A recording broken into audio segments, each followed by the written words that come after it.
안녕하십니까? 2023년 7월 4일 화요일 인도네시아 헤드라인 시작합니다. 첫 번째 소식입니다. 28일 외신에 따르면 텍사스, 루이지애나, 플로리다 등 미국 남부 지역과 베이징 등에선 낮 최고 기온이 40에서 45도까지 올라가는 이상 고온이 지속되고 있으며 멕시코, 에콰도르 등 중남미 지역은 가뭄에 시달리고 있습니다. 미국 해양대기청 산하기후예측센터는 지난달부터 엘니뇨 현상이 시작된 것으로 분석했습니다. 아직 엘니뇨 초입인데도 엘니뇨로 가뭄이 들어 작황이 부진할 것이란 우려가 반영되어 식량 자원 가격은 벌써 강세입니다. 커피콩 선물 가격은 27일 영국 런던 ICA 선물거래소에서 톤당 2,930달러에 거래되며 사상 최고치를 경신했으며 설탕 재료인 원당 선물 가격은 올해 들어 이날까지 28%, 코코아 선물 가격은 23%가량 뛰었습니다.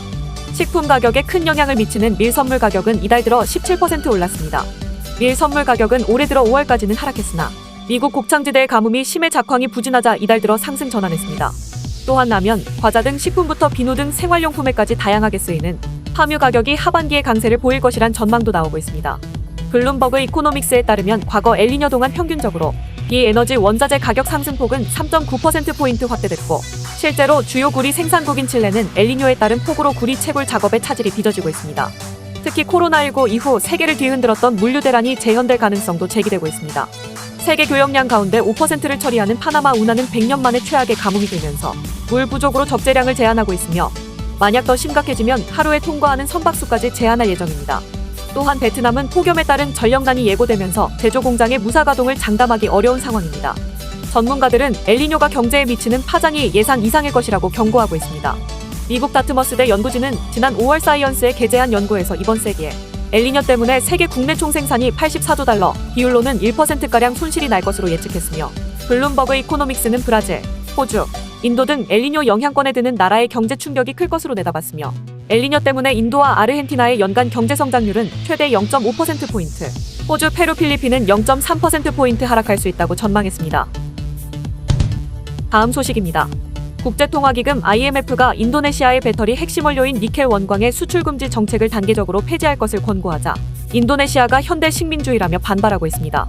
지난 30일 자카르타 포스트 등에 따르면 IMF는 최근 발표한 인도네시아 관련 보고서에서 니켈 등 원자재 수출을 금지하는 것은 다자간 무역 시스템을 불안정하게 할 수 있다며 수출 제한 조치를 단계적으로 폐지할 것을 권고했습니다. 이 같은 보고서가 나오자 인도네시아 정부는 크게 반발하고 있습니다. 아이를랑가 하르타르토 경제조정장관은 다른 나라의 수출 정책을 규제하려는 노력은 단순한 권고가 아닌 현대식민주의의 한 형태라고 비난했습니다. 이어 인도네시아 정부는 산업 발전을 위해 석탄과 구리, 주석, 철강, 금, 석유 등 다른 원자재에서도 부가가치를 높일 것이라고 말해 수출 금지를 확대할 것임을 시사했습니다. 참고로 전기차 배터리의 핵심 광물, 니켈 생산 1위인 인도네시아는 2020년부터 니켈을 원광 형태로 수출하는 것을 금지하고 대신 국내의 재련소를 지어 가공해 부가가치를 높인 뒤 수출하도록 했습니다. 이어 알루미늄 원료인 보크사이트 원광 수출도 중단했으며 내년에는 주석과 구리, 금 등 다른 광물의 원광 수출도 막을 계획입니다. 한편 이러한 인도네시아의 원자재 수출 제한은 효과를 나타내고 있습니다.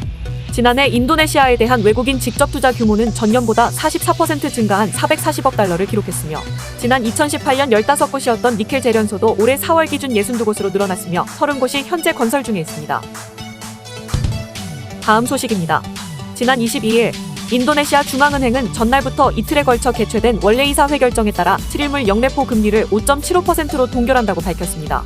이번 동결로 5개월 연속 금리가 동결되었으며 시중금리의 실질적인 하한인 은행 간 콜금리도 5.00%로 유지했습니다.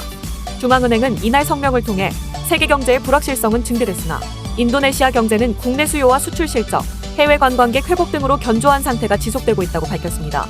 소비자 물가지수 상승률은 중앙은행이 목표로 하고 있는 2.0에서 4.0% 수준으로 억제되고 있다고 지적하며 앞으로도 목표치 내를 유지할 수 있을 것으로 내다봤습니다. 또한 2023년 세계경제 성장률 2.7%, 인도네시아 실질 국내 총생산 성장률 4.5에서 5.3% 예측치를 그대로 유지했습니다. 미쓰비시 UFJ 은행 자카르타 지점 재무 어드바이저는 시장의 예상대로 금리를 동결했다고 말하며 중앙은행이 수입 인플레이션을 억제하면서 루피아의 안정 확보에 주력하겠다고 발언한 데 따라 가까운 시일 내에 금리가 인하되지 않을 것으로 전망했습니다. 아울러 연내는 금리 동결 가능성이 높으나 어디까지나 미국 연방준비제도이사회 금리 동향과 이에 따른 루피아 환율 동향에 달려있다고 지적했습니다. 또한 고금리 유지가 국내 투자 침체로 이어진다면 하반기 금리 인하로 전환될 가능성도 있다고 말했습니다. 다음 소식입니다. 지난 26일 프라보워 수비안토 인도네시아 국방부 장관은 대통령궁에서 기자들과 만나 한국이 KF-21 분담금 지급 계획을 밝히라고 요구했느냐는 질문에 우리는 약속을 이행할 것이라고 말했습니다. 그는 또 내년 국방 예산의 분담금 납부 예산이 편성됐느냐는 질문에도 확답하지 않은 채 중요한 것은 우리가 약속을 이행하겠다는 것이라고만 설명했습니다. 그러면서 분담금 납부 계획을 놓고 아직 한국 정부와 협상 중이라고 답했습니다. 참고로 약속을 지키겠다고 답변한 프라보어 장관은 내년에 있을 인도네시아 대선에 출마한 유력 후보로 지지율은 현재 1, 2위를 오르락내리락하고 있습니다. 한편 인도네시아는 2016년 1월 한국 항공우주산업과 계약을 맺고 KF-21 개발비의 20%인 약 1조 7천억 원을 2026년까지 부담하기로 했습니다. 대신 비행 시제기 한 대와 각종 기술 자료를 이전받고 전투기 48대를 인도네시아에서 현지 생산하기로 했습니다. 하지만 인도네시아는 지금까지 약 2,800억 원만을 납부해 당초 계획보다 8천억 원 안팎을 연체한 상태이며 이와 관련하여 인도네시아는 이달 말까지 연체금 납부 계획을 통보하겠다고 약속했으나 아직 계획을 제시하지 않고 있습니다. 하지만 분담금 미납 문제와는 별개로 KF-21 사업은 순항 중입니다. 방위사업청은 KF-21의 마지막 시제기인 6호기의 시험 비행에 성공했다고 밝혔으며 우리 정부는 KF-21이 지난달 잠정 전투용 적합 판정을 받음에 따라 내년부터 양산체제에 들어갈 계획입니다. 특히 성능 검증 과정에서 문제가 없으면 2026년 최종 전투용 적합 판정을 거쳐 같은 해 하반기부터 공군에 인도할 계획입니다. 다음 소식입니다. 하나투자증권은 지난 27일 인도네시아 칩타다나 증권과 자산운용사 인수계약을 체결했습니다. 칩타다나증권과 자산운용사는 인도네시아 재계 6위인 리포그룹 계열 금융사입니다. 하나투자증권은 이번 계약을 통해 칩타다나증권과 자산운용사 지분 80%를 인수자금 약 658억 원 규모로 인수합니다.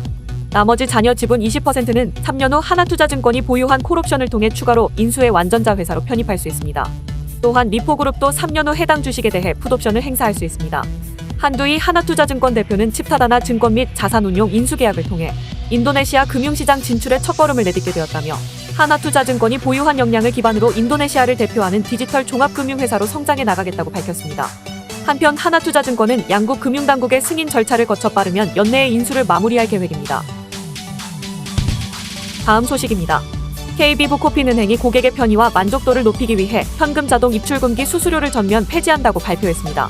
이에 따라 KB부코핀 고객들은 인도네시아 주요 은행 결제망인 ATM 버르사마와 프리마 등 전국 10만 대 이상의 ATM에서 현금 인출, 계좌 이체, 잔액 조회 서비스를 무료로 이용할 수 있습니다.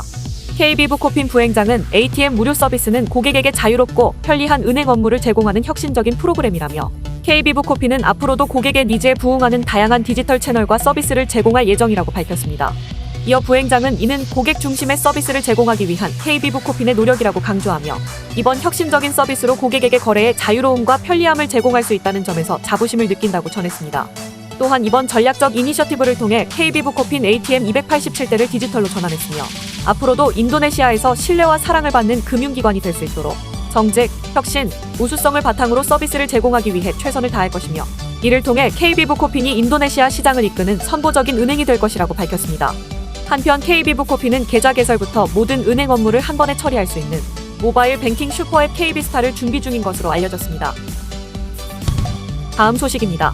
인도네시아 보건부에 따르면 지난 1월부터 5월 말까지 댕기열 환자가 35,700명에 달했으며 이 중 270명이 사망했습니다.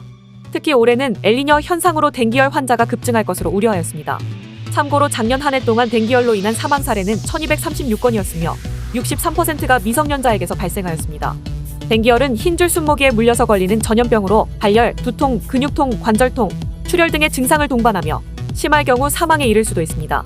인도네시아 정부는 댕기열 예방을 위해 모기퇴치제 살포, 물 웅덩이 제거, 개인 위생 교육 등을 실시하고 있습니다. 그러나 환자 수가 계속 증가하고 있어 추가적인 예방 조치가 필요한 것으로 보입니다.